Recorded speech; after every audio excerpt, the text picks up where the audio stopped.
Welcome to Andy and Ari On3, presented by Wendy's, live from a basement in rural Central Florida in a very nice office in North Texas. Hi, how you doing, Ari? Good. How are you, bud? There's no basements in Texas, but I would have bought a house that had one if there were. But I think that the most qualified opinions and thought processes stem from underground, right? Like that's my thought. Well, I mean, there are no basements here in rural Central Florida either. And actually, this is rural North Central Florida. If we're being correct about these things, like rural Central Florida is like Tavares or Mount Dora. Where I am, or like Cross City or Bell or Branford, that's rural North Central Florida. So Billy Napier, get your facts straight. Too close to sea level to have basements. We'll talk about that. We'll also talk about why you always pay off your bets. But first, Ari, we got to do a little more digging into Florida State. We talked about it. We did an instant reaction show last night. So if you want to hear all of our thoughts on Florida State getting splattered by Boston College, it's on YouTube. Emergency show. We had no choice. But we've now gotten a chance to listen to Mike Norvell. We've gotten a chance to process this. You've all gotten a chance to read Ari's column on On3 about Mike Norvell's portal strategy. And I think that's where we should start, Ari. The portal strategy, we worried about the teams that relied on this too much. Well, would there be a problem with chemistry at some point? Or I just think talent, Andy. Talent. There's going to be problem with talent. I mean, it's just really, really hard to hit in the portal at the rate that Mike Norvell had been hitting in it. And he was fortunate enough to have guys that were one-year rentals, and he was fortunate enough to have guys that they brought into the program and developed, but they all were very good at the same time last year. And when you have a bunch of players who are very good at the same time, obviously you're going to have a very good season the way that they did. But most of them, if not all of them, are going to leave too. And then when they leave, what do you do if you don't have the high school football recruiting to fall back on? So, the thing that I think will be fascinating is whether or not we will see in this new era of college football where NIL wins both in the high school ranks and after the high school ranks, is whether or not we're going to see a team that recruits outside of the top 10, top 15 be really, really good, like national championship or conference championship level good year over year over year. I think that Florida State is proof that you can use the portal and you can use that strategy to create and assemble a team that could win a national championship, because I do think that their team, had Jordan Travis not been injured last year, could have won the national title. But what are we going to do when those players leave? If you don't have the high school rankings, or a class that's in the top 10 in the high school rankings, year over year to replenish those spots, I just don't think it's a very sustainable thing, especially considering the fact, Andy, that recruiting out of the portal is an inherently difficult thing. It's not just getting the people. It's what about the people that you take that don't have a ton of film or didn't work out at the place that they worked out at before. Like, it is a really, really tough proposition to stay consistent. Low Country Dog, the portal is hitting on 16. It works sometimes. I like that. You know your basic strategy, Ari. Does that sound about right? It sounds about right, but you have to hit on 16 every single time against a face card. Like, it's not, if you stay against 16, I'll get up from the table. Like, it makes my bones hurt. I don't think you have to do this every single year, no matter what. I do think, Andy, not to rant, because when I get going, it's hard to stop me. Nick Saban is not at Alabama anymore. There is an opportunity here for Florida State, Miami, and even Florida to take back their state. And it just hasn't happened. The 4 classes that he signed, 3 have been outside of the top 20. One's been number 12. They had Travis Hunter committed. It didn't work out. But I do think that this is a stark reminder that it's important that roster building in college football, while very different, I still think we're going to find is relatively the same. So JC has an interesting question. Transfer portal, it's not a question, more of a comment. Transfer portal strategy with Florida State needs to be seen elsewhere. Ground zero is Oxford, Mississippi for your next data point. And I think that's a really good point. So, because what does this mean? And we've talked about this with relation to Ole Miss this year, where the expectations are super high. where they have beefed up through the transfer portal, and we think they're going to be very good. And there's this worry that if they're not what they're supposed to be, will that fall apart? That's not as much what I'm worried about, is that Ole Miss this year is probably Florida State last year. In terms of you got the right mix of guys who you got out of the portal but have been there a long time. Jackson Dart, Jordan Travis, that sort of thing. But then you added some really nice pieces.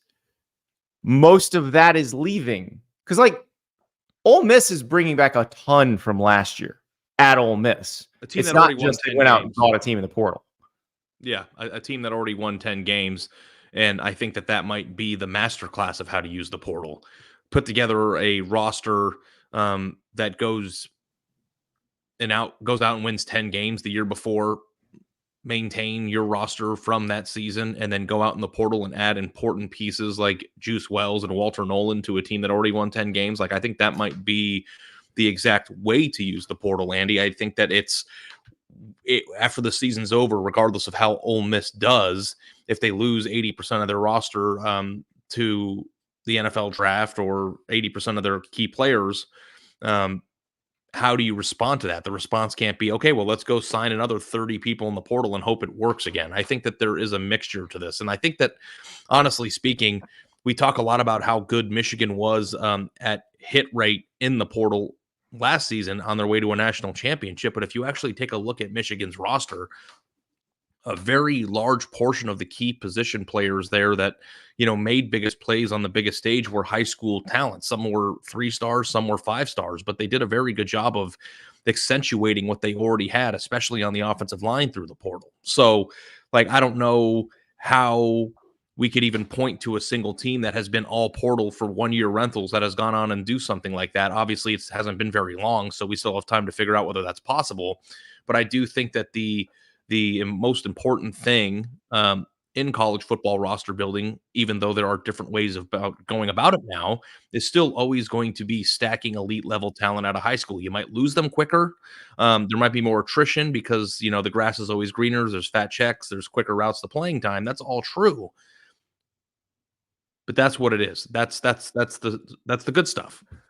So do you think Mike Norvell and Dabo need to have an intervention with one another? And Mike's like, here's what I do too much of. And he gets up and speaks. And then Dabo gets up in front of the support group and says, hi, I'm Dabo Sweeney. I'm addicted to high school recruiting. Mike Norvell gets up and says, I'm Mike Norvell. I'm addicted to portal recruiting. And they figure out how to do a little less, like, do it all in moderation. It's sort of like eating cheeseburgers. Cheeseburgers are great, but cheeseburgers can make you weigh 400 pounds if you don't do it in moderation. Like, they can. Moderation for both. Like, Dabo, use the portal a little. Mike, get some more 5 stars. Like, do a little bit of both. Yeah. And, honestly, I have to, bite my tongue while you're talking to not just start screaming about Colorado's build process, because my number one thing about Colorado has always been that Deion Sanders' number one qualification for being a college football coach is fame. And then I think it's malpractice that he doesn't use that fame or weaponize that fame in high school hallways every single weekend. And this isn't a Colorado episode, but I think it's always a Colorado episode. We can always talk about Coach Prime. People will click. Yeah. We can overthink it. We can really, really overthink it in today's game. And I know it's tempting. We've seen teams do really, really well in the portal, especially guys that have gone out and got ready-made players that have already been proven to play at a high level, to come in and just play at a high level for you. But I don't know if I were a fan of a team that has won a national championship in the recent past or expects to win a national championship that I would want my coach to be the portal king. Well, so in the chat, Brett makes a point that Mike Norvell is trying to do that. His high school recruiting has improved every year. I would agree with that. So right now, class of 2025 On3 industry rankings, Florida State sits at number 11. Last year, they had more top 200 recruits than they'd had since Jimbo Fisher was the coach. So they have gotten better. They were number 12 in the industry rankings last year. That has gotten better as Mike Norvell has gone on. But the problem is, there's not a group ready to just plug in right now. And that's what Georgia and Ohio State and Alabama have, is they're always ready to plug some people in. And it might not all be freshmen that they're plugging in. They might have guys that have been there in the program for 2-3 years that are ready to go, but there also might be a superstar freshman that you're going to play. And Andy, I can also accept the fact that it takes time. Like, I mean, he's not that deep into his tenure, and Florida State was a mess when he took over, and they were literally on the brink and should have been in the playoff a year ago. So I'm not saying that I think that all is lost for Mike Norvell, or that he's a bad coach, or that, I wouldn't believe in his program to return to prominence in the future. But I do think that it's going to be kind of a Billy Napier discussion too, of like, understanding what you need to do is one thing, right? Or saying that you understand what you need to do is one thing, but the next thing is going out and actually doing it. So, it's nice to say that it's been improving every year, and I think that's factually accurate. I think their classes were like 23, 22, and 21. I don't know what order it was. And then it jumped up to number 12. So you do see a tangible increase or improvement in the output of their recruiting results. But it's got to be 7-6-5, 7-6-5 if it ever wants to be the Florida State that we grew up watching. And he's got to get it done. Well, here's the thing. It's not a Billy Napier situation. They did go 13-0 last year. They did win the ACC. That is true. Billy Napier's never been above 500 at Florida. So those two things aren't comparable. And what Billy Napier inherited was not as bad as what Mike Norvell inherited. Mike Norvell inherited a very deep hole left by Jimbo Fisher and Willie Taggart. And he got him out of the hole, and he got him 13-0. So, look, if you're going to have a rebuild, that's fine. But you better not have another rebuild next year. And you better get out of this. And the one thing about Mike Norvell that we've seen so far, I go back to his second season. His second season started out about as bad as you can start out. They had the loss to Notre Dame in overtime, and you're like, oh, maybe they're better. Oh no, then they lose to Jacksonville State. Like, they could have just completely bagged it. That team actually did get better as the season went on. And that's what I want to talk to you about next, because there is a way out of this for Florida State. Their players are not all terrible. They can play better. Can they try another quarterback? And this is an interesting question, because somebody in the chat asked this last night, and I don't know that we answered it to anybody's satisfaction. So I'd like to discuss this now. In the NIL era, when you go out and get a transfer quarterback, are you more beholden to play that person over someone you recruited because you gave them some deal? I am of the mind that it's not show business, it's not show family, it's not show friends, it's show business. And the fact that you're paying him makes it even more easy to say, you're not performing up to snuff. We're going to try this other guy, and you can suck it up. Yeah, no, I'm with you on that. And it does seem like when you whittle down the motivation for the payments, it is to win the football games, right? Yes. So you're paying money, you're exchanging money to get players that will give you a higher likelihood of winning games. And if there is another player on the team that you think does that for you, I don't really think it matters where the money is being allocated. The money has been spent, and now it's time to see that money in action. Obviously, there were people on Florida State message boards, from what I saw on Twitter last night, that were asking if there are any lawyers that could sue to recoup their NIL donations, which I thought was quite funny. Their lawyers are all busy. Yeah, they're suing the ACC guys, but no, it is an interesting dynamic. And the other thing that's interesting about this, Andy, is that like Brock Glenn was like a really good recruit too. So it's not like they have some guy who is just, sitting in the wings that has no chance of playing. Like, I legitimately don't know if it could have been worse at times last night.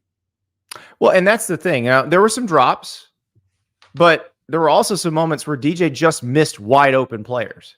And look, you've got no game on Saturday, and then Memphis comes to town.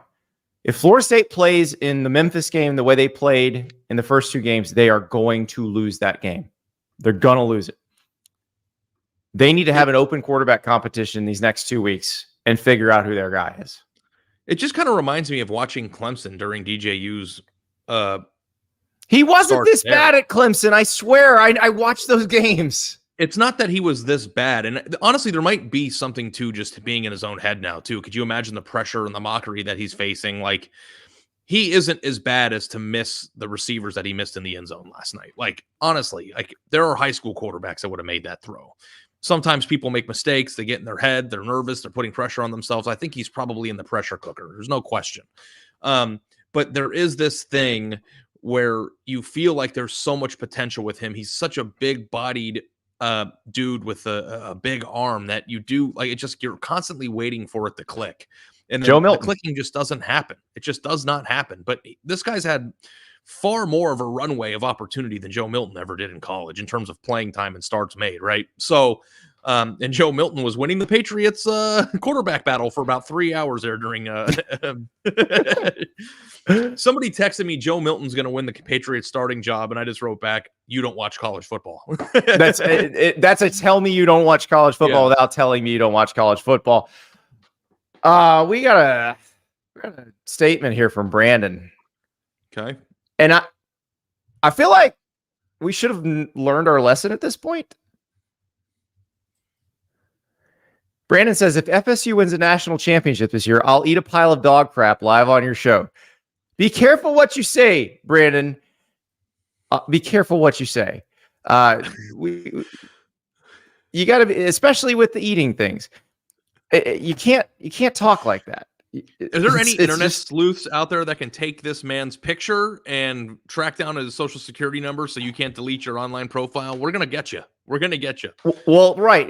Yeah. Jack Mack at Barstool is all over at 321 Nole. We'll talk about 321 Nole in a second, but we need to cleanse our palates and talk about something that we'd rather eat, something that is pleasing to eat, something that is amazing to eat. That, of course, Wendy's Saucy Nuggs.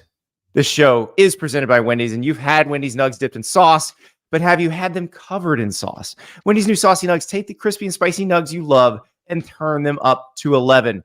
Choose between flavors like buffalo, honey barbecue, garlic, parm, or if you're a real heat seeker here, try the spicy ghost pepper only on Wendy's signature spicy nugs. I dare you. That's 7 delicious ways to try the nugs you already love. Pick a flavor, grab some extra napkins, and prepare to nug like you've never nugged before. For a whole new way to nug, it's got to be Wendy's at participating U.S. Wendy's. So, Ari, let's talk about 321 Nole. We talked about him last night, and he made a promise. You got to pay off your bets.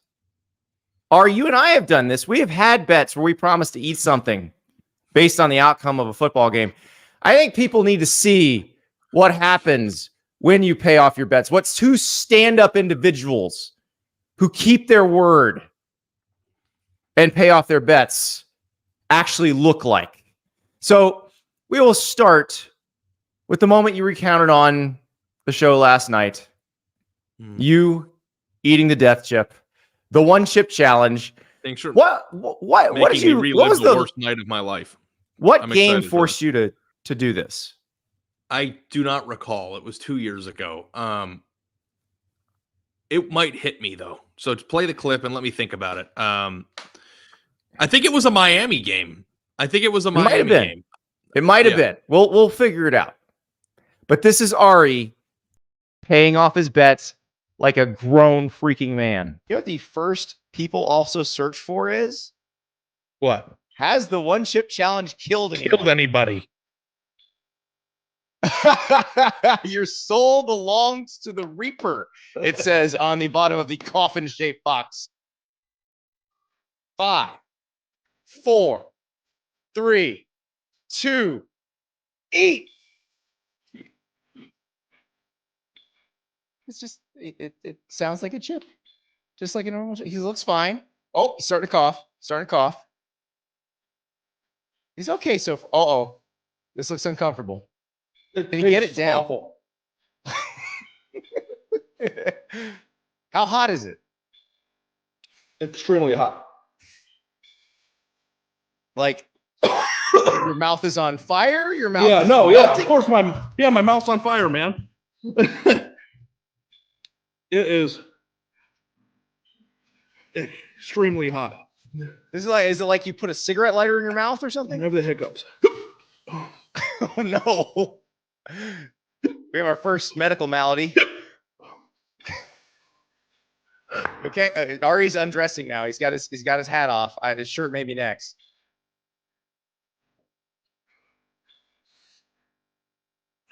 It's like brutal. It is the hottest thing I've ever eaten. Is the milk cutting it at all? Mhm. Is it doing anything for you? Yeah, it's the under the tongue is the hardest part. It's hard for me to talk. It's not great for a podcast, but that's okay.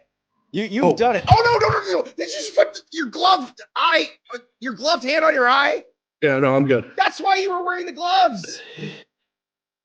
Okay, Ari's gonna go to the shower and wash his eye out now.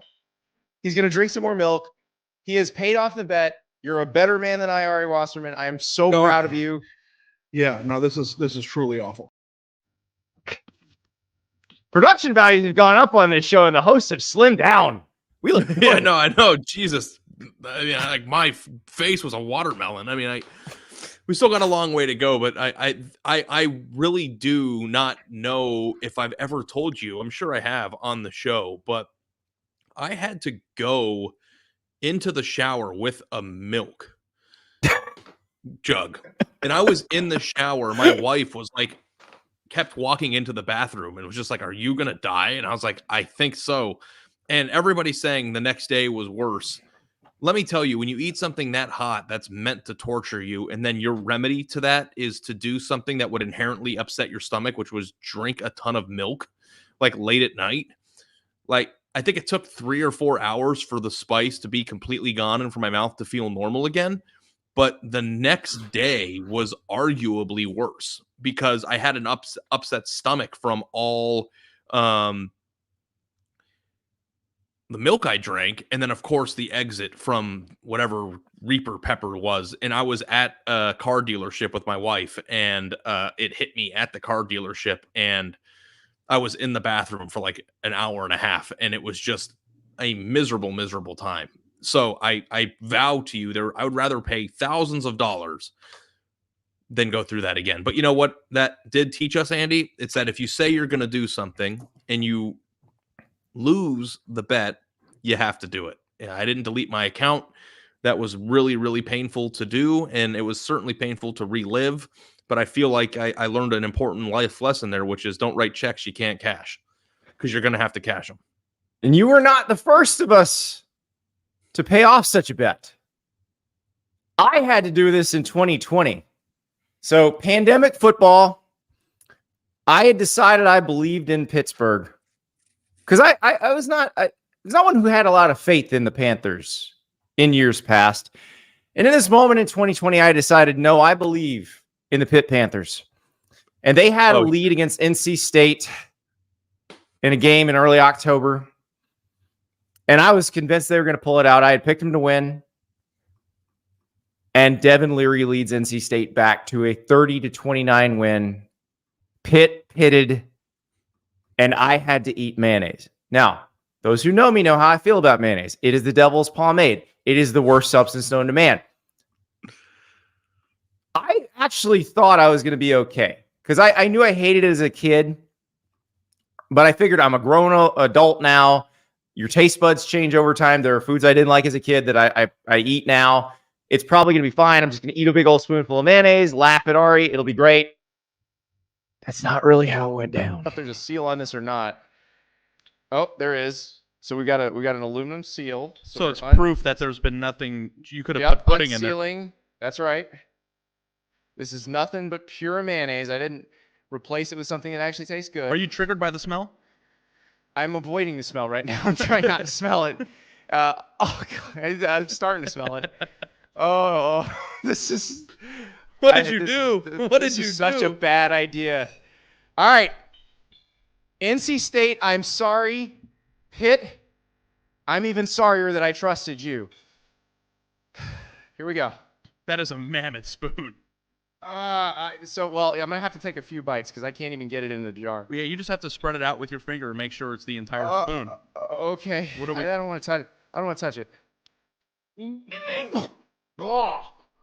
Oh. Put it down.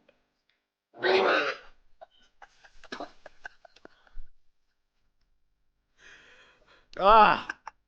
Oh. It's Oh. Why? Why? You actually gagged. I thought maybe I could get it down. You really thought You left that in your mouth way too long. You should have just Oh. gulped. I can't. I feel like you choked. You could have made that easier on yourself. Oh, Oh my I'm god. covered in mayonnaise now. So I didn't go for the bourbon. I went for the root beer, but mostly just to kind of get it out of there. So some of it went down. That is awful. How do any of you eat that? I'm not gonna lie. That was a bigger punishment. I thought you were kind of playing up that was terrible for you.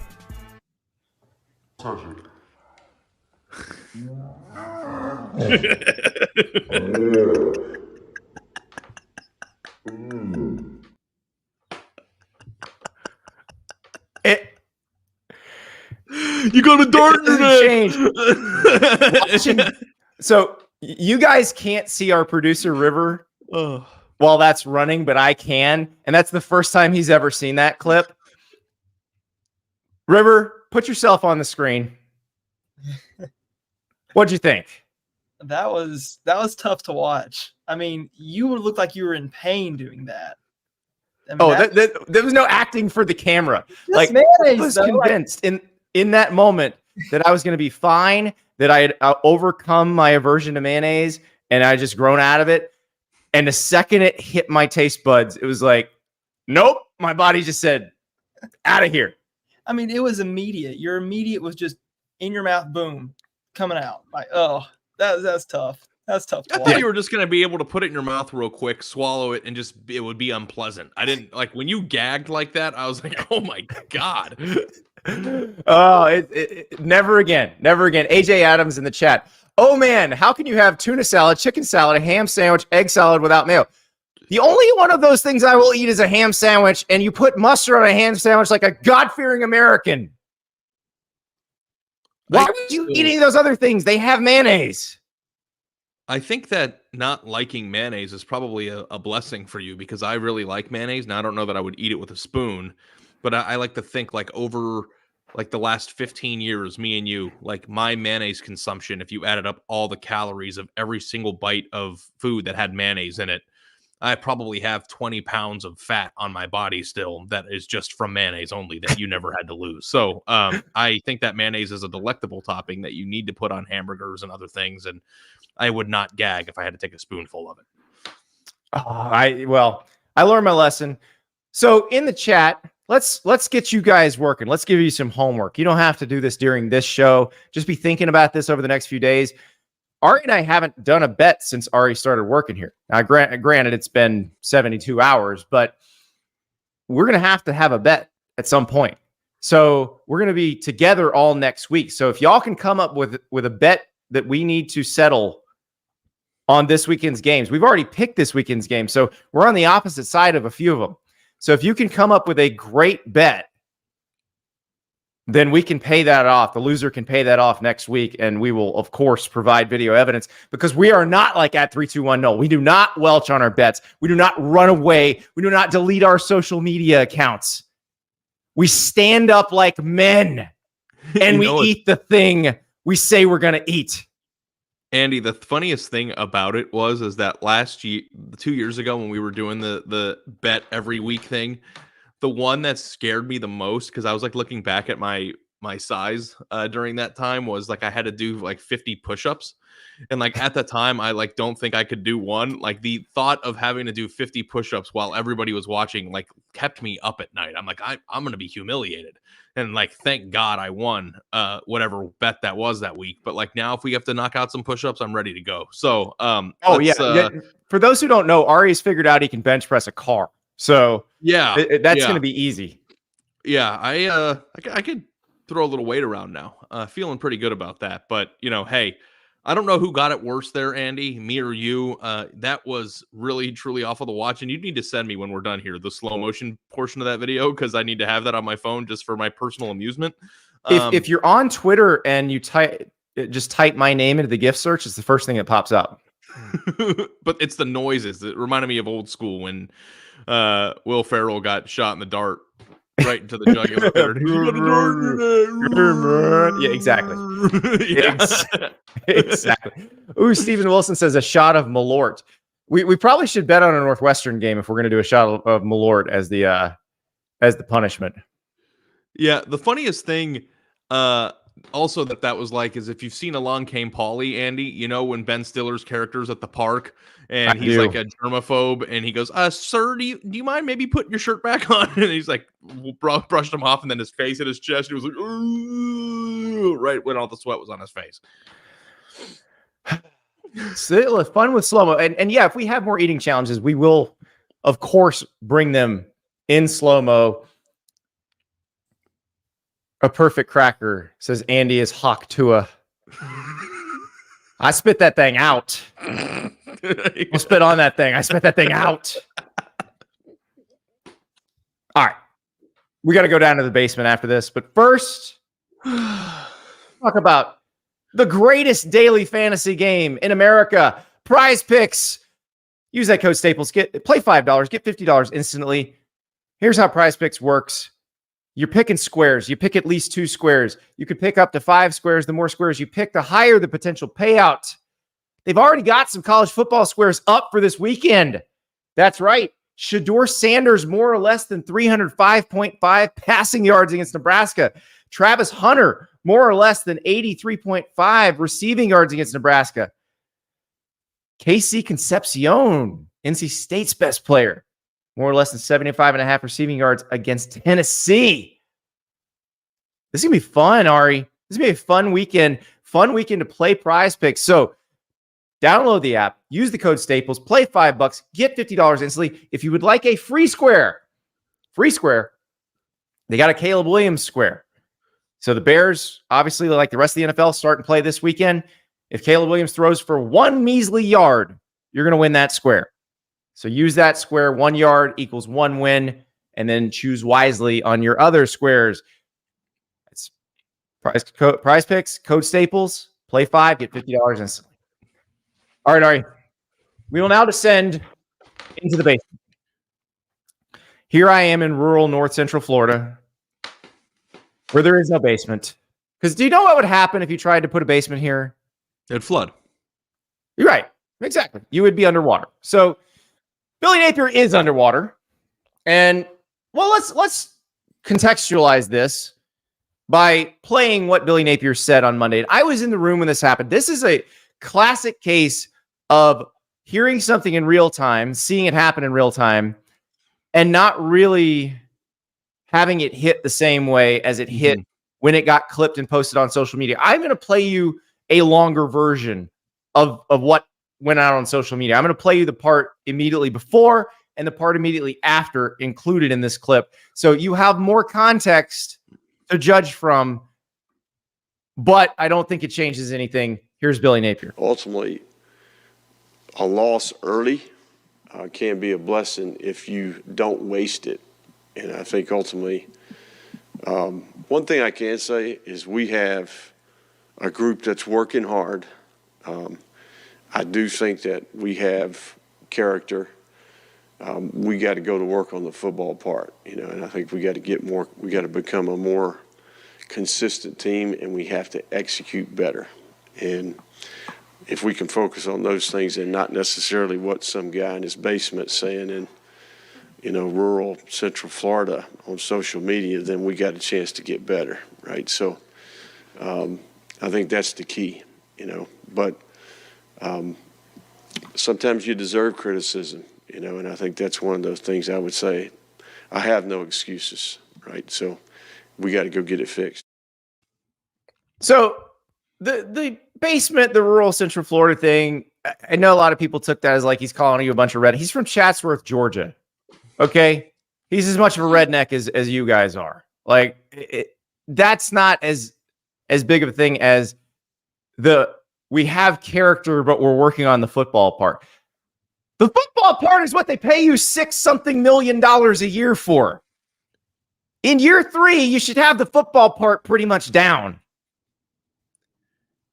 You know, the thing that I think you have to latch onto with that, Andy, is that the statement would have been 100% fine if he would have not used the word basement.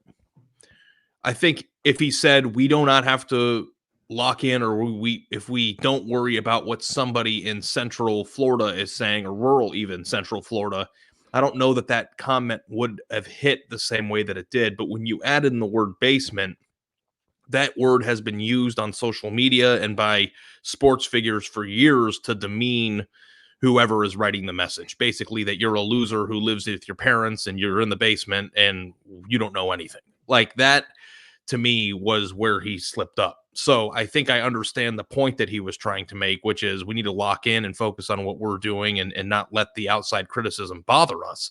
I just think the way that he said it was not very good, because when you start going down that road and lashing out at fans who have every right in the world to be upset by the product, I mean, like, it's not like they're irrational for being angry. It wasn't like you lost on a fluke play or, Miami kicked a field goal to win the game in a very highly contested battle between two really good football teams. Your team lied down at home in an opener after you spent the entire offseason telling everybody about how great it was going to be against an in-state rival that hadn't beaten you in your stadium in over 20 years. Like, I think that the rural basement part is really, really, he should not have said that. No, he shouldn't have. But I don't think it matters what he says, because I'm telling you right now, unless DJ Lagway saves him, there is no saving him, because they have reached the situation, and we saw this with Willie Taggart at Florida State. They've reached the point where it becomes a math problem. And this is how most coaching situations work. And people never want to hear this. People don't want it to be about something more than this, but it's a math problem at this point. How many dollars of donations and season ticket sales will you lose if you continue to have Billy Napier as your coach, versus how much does it cost to fire Billy Napier? The moment the first number is bigger than the second number, the decision is made. And I'm telling you right now, unless DJ Lagway comes in, and remember, he's probably got to start this weekend because Graham Mertz has a concussion. Unless he comes in and they are suddenly a million times better than what they showed on Saturday, the decision has been made. So what does DJ Lagway saving Billy Napier look like to you, Andy? It's going 6-6 or 7-5 or better against this schedule. Well, which being means pretty exciting and dynamic yes, in the process, making people want to watch him. So you're going to beat Samford. You're going to beat Mississippi State, probably. I'm not giving them Mississippi State yet. But that would mean you'd need to win 4 games, at least, probably 5, from this group here. Texas A&M, UCF, Tennessee, Kentucky, Georgia, Texas, LSU, Ole Miss, Florida State. Now, we saw Florida State. That might be the easiest of that bunch. But you get Florida State at the end of the season where they also have a chance to figure it out, too. Right, so they could be better. They could be better. Yeah. And so DJ Lagway needs to be the second coming of Tim Tebow. Now, he's got to do it behind the offensive line that they've put together. And if you saw the Miami game, remember, Miami had Reuben Bain, their best pass rusher, go out after one play. He did not come back. The other guys at Miami terrorized Florida's offensive line for the rest of the game. On the other side of the ball, Florida generated 0 pass rush, because that's what happens when you lose your best pass rusher to Ole Miss and you don't do anything to replace him. Yeah, no, when I look at that schedule, I'm having a hard time circling it. You gave them Mississippi State. I'm not giving them Mississippi State on the road. I'm not giving them Florida State. The only one I'll give them on this entire schedule is a bona fide absolute win at Samford. Yeah. After what we watched on Saturday together. For what we saw. You saw it in person. Yeah. I mean, like that was a team that was not competitive. And I think that Miami is going to be a very good football team this year. I'm on record saying that I like their roster and what I saw from them. And Cam Ward was much better than I thought he was going to be. But if Miami is still a 10-2 or 9-3 team, a team that wins 5 or 6 games with that schedule does not get blown off its own field in an opener. Unless Miami is some sort of juggernaut that's going to go out and win a national title this year. That's not what that game looks like. Yeah, and look, Miami may be really good. Miami may be the best team in the ACC. They may go to the playoff. They may win games in the playoff. But I'm willing to bet that Georgia's better than them. I'm willing to bet that Texas is probably equal to them or better. That Ole Miss is probably equal to them or better. Tennessee is probably close. These are all games they still have to play. Craig in the chat. UF has an interim president with a dead man walking AD and a head coach. This is the worst situation ever for the Gators. It is a tough situation. And so this is something that may be a little too inside baseball for everybody. I know the Florida fans have been talking about this, and it's similar to some other situations we've seen in the past. But so Ben Sass was the president at Florida. He resigned in July. If he'd still been the president, given how he kind of functions and governs, something may have happened on Sunday. But he's not there anymore. Kent Fox is the interim president. Kent Fox was the president before Ben Sass. He's fairly deliberate.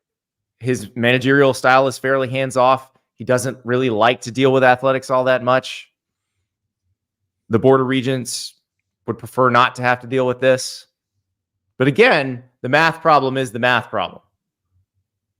And so the buyout, in case anybody's wondering, and this, we always talk about this already with buyouts, like it's not just the dollar figure, it's also how it's structured. And this one's not structured in a great way for Florida because it's 85% of the remaining contract. So like after this season, it would be $26 million. If you do it during this season, you just sort of prorate 85% of whatever his salary would be in that bunch. So it could be a couple more million than that. Half of it is due up front, I believe within the first 60 days. The other half is due over the life of the contract in periodic installments. So that's a poison pill that's pretty tough. They've got to come up probably with $14 million cash right off the bat, and they also have to buy out any other contracts that they would have to buy out. It's expensive. It also may be that they have to because the people who fund the NIL, the people who are paying, they want to do a stadium, like Scott Strickland, the athletic director, wants to do a stadium renovation. The people who would be giving the money for that can say, nope, not doing it. Now, I would argue you don't need to be doing a stadium renovation right now because that costs $500 million. And the much quicker, cheaper way to improve your stadium is put better players in it, possibly with a better coach.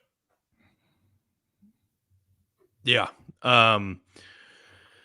You are so much closer to the pulse of this than me, but it does seem like something is around the corner here. And, you know, I actually felt bad for Napier coming into the year because I thought to myself, even if he is right and his team is better, he's going to have a very hard time doing anything that puts him in a position to feel success. Like I think I asked you in the car on the way into the stadium on Saturday, like what does Florida have to do in your mind for Billy Napier to have his job next year?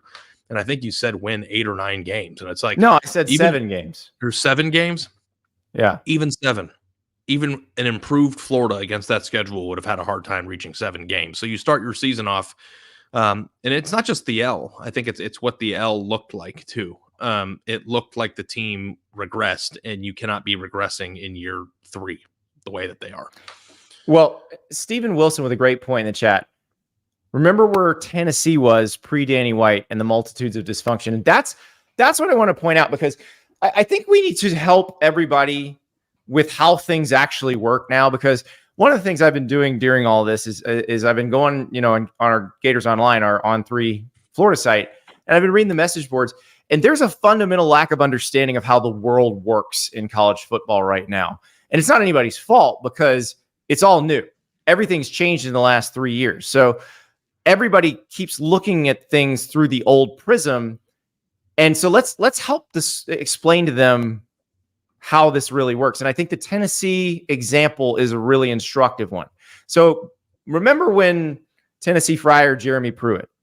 Remember everybody was jumping into the transfer portal, and they just hired Danny White as the new athletic director. They had fired Philip Fulmer, and we're like, oh my God, they're going to suck for like 7 years. They have no play. How are they going to rebuild this roster? Well, Josh Heupel won 10 games in year 2. Mm-hmm. Because it turned out the players who left were the ones they didn't want. Like, so that's sometimes players leaving is a good thing, Andy. I don't think people also understand. Right. That. The Florida fans, these are the most common message board posts I see. Well, if you fire Billy, the whole roster will leave. How's that a problem? Well, if you fire Billy, DJ Lagway will leave. Yes, there's always another 5-star quarterback. Like if they fire Billy Napier, there is a chance DJ Lagway will leave. But if you hire another coach, they're probably bringing their own quarterback who's highly recruited. Like you saw Jonathan Smith get the Michigan State job and bring Aiden Childs from Oregon State. Like that's what happens now. They bring their own. So the other thing about DJ Lagway, look, he gets a pretty lucrative deal at Florida right now.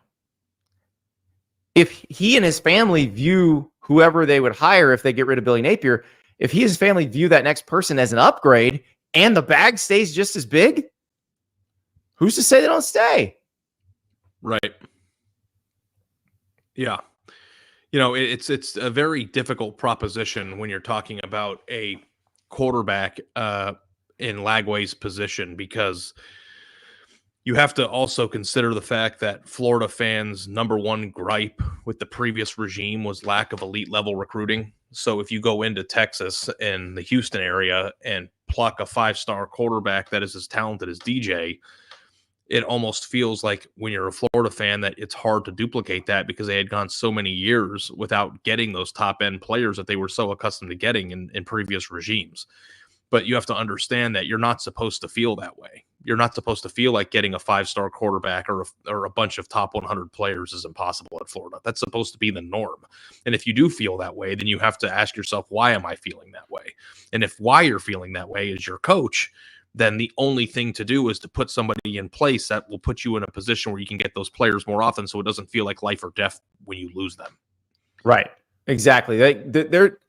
You should never be in a position where one player leaving feels like the program's crumbling. Like, I'll give you an example. Alabama this year. Caleb Downs is the best safety in America. He may be the best defensive player in America. They lost him. Did Alabama's program go to seed after that? No. Because they had a bunch of other really good players. And that's what happens when you recruit a bunch of good players. You can lose one. When you only recruit a few good players, you freak out about losing one, but you don't realize the problem is not that you lost the good player. It's that you only had a few good players to start with. Exactly. The truth, and this is another message board one, never let your message boards hire a coach. The truth says, just throwing it out there, what if Urban goes back to Florida? What if? The thing about Urban Meyer, who won 2 national titles at Florida, and Ari, you covered Urban at Ohio State. So we've both covered Urban Meyer as beat writers. We know how he operates. The way he coaches will not work in this version of college football, because it is much closer to the NFL, where he failed miserably, than the old version of college football. Yeah, I think that when you're in an era where players are being compensated, there is a level of power that players now possess that they did not possess during Urban Meyer's previous tenures at other places. And I think that I don't know if this is the right word, Andy, or if you would agree with this, but I think that he did kind of reign by fear a little bit. Kind of made people in the building, have to earn the right for him to know their name. And, even when there was no payments, it was a situation where some players just could not and would not play for him. So, I don't know if reaching back for coaches who were successful in 2009 is the answer, because we've seen some coaches that are still head coaches now struggling with the transition. And I don't know this for a fact, but I know, like, maybe in my gut, that I think it's possible that Nick Saban would still be coaching right now if the sport didn't change as much as it did. So, like, when you go back and you look at previous coaches and you like long for the success that they had, you have to ask yourself, like, what would Urban Meyer look like in the NIL era? What would Urban Meyer look like in the transfer portal era? Now, he adapted and did a pretty good job of making changes when Ohio State came up short during his time there. But I don't know if his skill set as a coach really jives and meshes well with the way that you build rosters now and the way that players demand and expect to be treated. So one of Urban's key motivational tactics was, I'll have you on the next bus back to Poughkeepsie or wherever you're from. If you try to do that, and Urban recruited great players, like he recruited elite players. So he's saying this to elite players to motivate them, because that is a good way to motivate them back then when you have to sit out a year if you transfer. Now the players would ask if it's first class ticket. The player would go, you keep your bus ticket, coach. I'm going to call my agent, be on the first PJ to Athens. Like, that's exactly what happened. Now, that's not to say you can't coach people hard. I just mentioned Athens. Like, Kirby Smart and his coaches, they coach very hard. But they also say, look how many first rounders we just made. That's why you can coach them hard. Yeah. And also, too, it's just like somebody here just mentioned it in the comment, Andy, but like, and this happened last year, too, with A&M. It's like everybody, like Urban Meyer would be a splashy hire there if, like, in this fantasy land world of him going back there. But I just don't know if splashy is how you win now.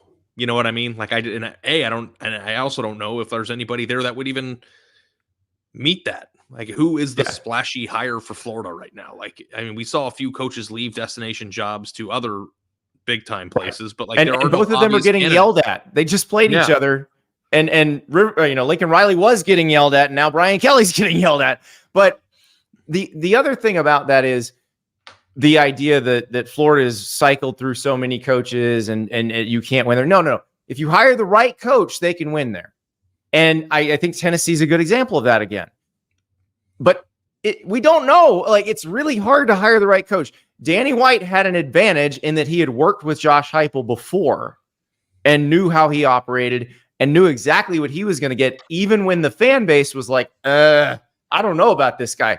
Because Tennessee fans, be honest, we know what you actually thought when Josh Heupel was hired. We know what you said. Those VolQuest message board posts, a lot of them are still up. So don't lie now and say you always knew that was going to work, because you didn't. Mm-hmm. But sometimes the right guy's the right guy. Right.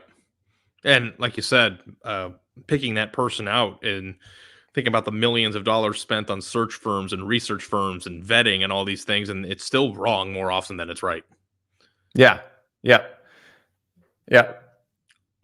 Perfect Cracker says, if I were Florida, I'd hire Brian Odom from UNLV. I think Brian Odom is a former player somewhere. Barry Odom is the UNLV coach, and he has been at the SEC in the SEC at Missouri before. So, like, I imagine he'd bring Brendan Marion, his offensive coordinator, with him from UNLV, and that offense is a little bit different. But look, I know what the Andy, wish list I love that is it's September 3rd right now, and we're going through. I'm not surprised though after what we saw on Saturday. Like, I saw in the chat, well, can they get Lane Kiffin? I have no idea. Like, he's got a really good job right now. I don't know that I'd go there. I mean, you would obviously try, because why not? But and the whole, don't do the exact opposite of the last thing you did. Okay, I get it. So maybe don't you wouldn't hire a group of 5 coach. But I'll point out that the best coach in college football right now, the best working coach in college football right now, had never been a head coach before and was a coordinator when he got hired. By the way, that the other day I was talking to somebody and it put me down this weird rabbit hole. Oh, I know who it was. So I was on Bark After Dark, which is our Dogs HQ Georgia On3 site. Jake Rowe and Jake Rouse. And we were talking about the various firings at Florida over the years. Let me throw you a hypothetical. What if when Will Muschamp was hired, instead of Jim McElwain, Jeremy Foley had hired Kirby Smart or tried to hire Kirby Smart? Because we know that Auburn tried to hire him. I believe Auburn tried to hire him when they hired Gus. So that would have been between 2012 and 2013. But Alabama was in the middle of winning a national title. Auburn wanted him to go immediately, and he didn't want to do that. What if Jeremy Foley had gone there and Kirby had said this? So this would have been after the 2014 season, and Kirby had said, "Okay, I'll come when the playoff is over." And so after that Ohio State loss in the Sugar Bowl, Kirby Smart had taken over Florida. Would Florida be Georgia now? I think they would. I think it's hard to envision a world where they wouldn't be, because we've seen how effective Kirby Smart has been at Georgia and what he's built there. Like, why? The one thing that you can say that Georgia possesses that Florida doesn't, and it's even kind of half true, is that they are the only game in town for the most part in their own state, and their state is correct. Georgia Tech is like Brent Key is doing a good job at Georgia Tech, but it's not on the same level as Georgia. Hasn't been in a long time, may never be again. Georgia's situation is more like Ohio State's and LSU, where it is the thing in the state.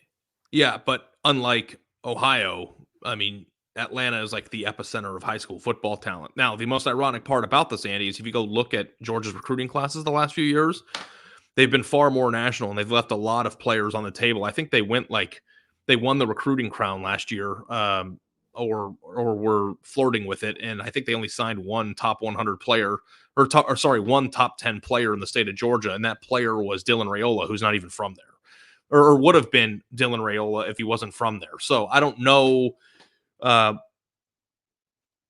it would have looked like at Florida, but this is crazy to say, but obviously there's a hell of a lot of talent in Florida too. So I cannot envision a situation where that would not have worked.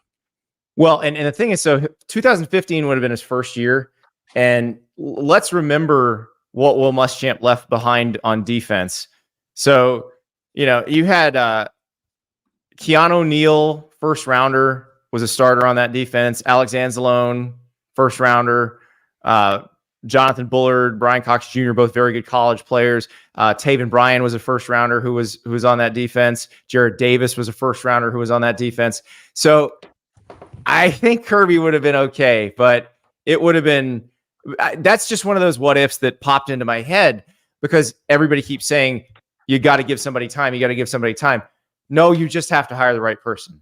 Unfortunately, hiring the right person, identifying the right person is hard. Mm-hmm. Yeah. And, it's like funny. We just got done talking about Dabo Swinney and where he's falling short at Clemson, but it's like he is the perfect result for every type of hire for programs that are really good or been pretty good into being great. And it's like, I don't know how many Dabo Sweeneys have been hired at all. When you think about like all of the coaching searches that have been done and how many hires have been done since he was hired 10 years ago, like how many people have come close to accomplishing what that man has accomplished. Dabo was hired 16 years ago. Oh my God, we are so old. Dabo was hired in 2008. He was elevated. Oh my God. After Terry Bowden got fired, after Tommy Bowden got fired. And as Tommy Bowden once told me, never lose Wake Forest on Thursday night. I feel like that should be stitched into a pillow somewhere. I think I've gotten to the age where everything that seems like was a long time ago was just 10 years ago in my head. Like, I don't know how to, like, time is a flat circle. I have no idea how to keep track of all this. But, it is crazy to think, like, if you go back 16 years, how many athletic directors made hires hoping it would work out the way that it did for Clemson and Dabo Swinney, and how many have? I mean, everybody thought Dabo was a joke when he got hired. Yeah. And I guess you can make the case that Kirby Smart, to a certain extent, probably has done or eclipsed what Dabo did. Now, I think that Georgia's starting point was further down the line than Clemson was, but it's just a very, very hard proposition. And there's so many teams that want to win and compete for national championships. And the fact of the matter is, it's a really hard thing to do. There have been a lot of really good football teams with loaded rosters that have done everything right that have lost. It's just a hard thing to do. It is. And that's why everybody gets paid the big bucks, and they get paid bigger buyout bucks. Ari, my ultimate dream is to get paid millions of dollars to not work. But until then, it's a dream come true working with you. So happy you're here. This has been amazing. First half of a week. It's only going to get better. Guys, we have so much to talk about. We'll get into the games tomorrow. We got a lot to break down. Talk to you soon.